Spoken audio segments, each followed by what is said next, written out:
Assalamu alaikum wa rahmatullahi wa barakatuh. Barkanmu da sake kasancewa cikin wannan shiri. Sahabinmu ne yau shine Zaid bin Haritha, yantaccen bawan Annabi sallallahu alaihi wasallam wanda ya dauke shi tamkar da kuma yake kaunarsa sosai.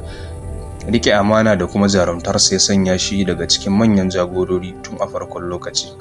Zaid ya kasance tun yana karami aka kai hari garin su, aka sato shi a matsayin bawa, aka saida shi a kasuwan bayi na Makka. Sai ya kasance na Khadija radiyallahu anha ita ce ta saye shi ta bawa Annabi sallallahu alaihi wasallam kyautan shi. Sai Annabi sallallahu alaihi wasallam ya yanta shi, ya maida shi tamkar ɗansa na cikinsa.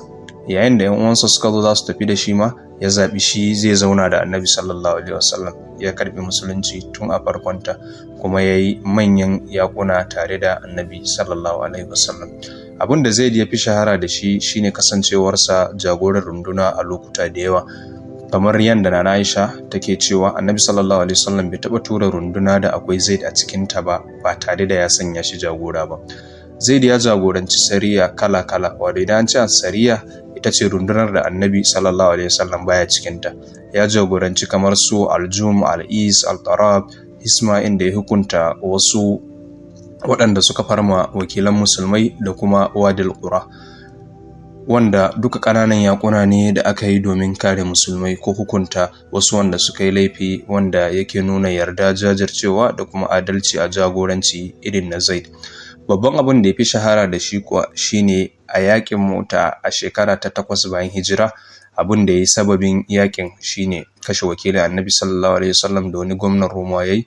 Shine Annabi sallallahu alaihi wasallam ya hada runduna ta mutum 3,000 ya tura suka fuskanci rundunar Roma kusan mutum 100,000. Zuwa wannan lokacin ba a taba hada runduna da ta kai ta girma ba. Sai Annabi sallallahu alaihi wasallam ya sanya Zaid ya zama jagora, bayan shi sai Jafar, sai kuma Abdullahi bin Rawaha, wanda yake hakan ke nuna za a yi gumurzu sosai, domin Annabi sallallahu alaihi wasallam bai taba yin haka ba. Aka je yaƙi kuwa, Zaid ya kasance a kan gaba, yana rike da tuta, yana faɗa cikin jarumta da ƙarfin imani. Yasa dukkan hankalin Roma ya koma kansa, har Allah ya yi wani mashi ya zo ya soke shi, ya zama mutum na farko da ya shahada a yakin.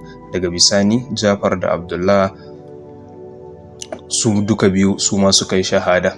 Yakin yana nuna mana jajircewa irin ta sahabbai duk da yawan Roma, amma ba su karaya ba, kuma yana nuna mana yarda da Annabi sallallahu alaihi wasallam yayi da Zaid, ta yanda duk lokacin da ya tura wata runduna kuma shi baya ciki, to Zaid yake sanyawa jagora in har yana nan, inda shi kuma yake nuna jarumta da kuma yarda da Allah. A wannan wata na Ramadan, yayin da muke haƙuri da ci da sha, mutuna Zaid wanda daga bawa ya zama babban jagora sanadiyan imaninsa da aminci da kuma juriya domin Allah. Rayuwarsa tana koya mana cewa shugabanci na gaskiya shine wanda aka yi ta hanyar Allah da bin manzon Allah. Allah ya masa rahama, ya kuma ba mu ƙarfin imani da soyayyen Annabi sallallahu alaihi wasallam irin na Zaid. Jazakumullahu khairan. Wassalamu alaikum wa rahmatullahi wa barakatuh.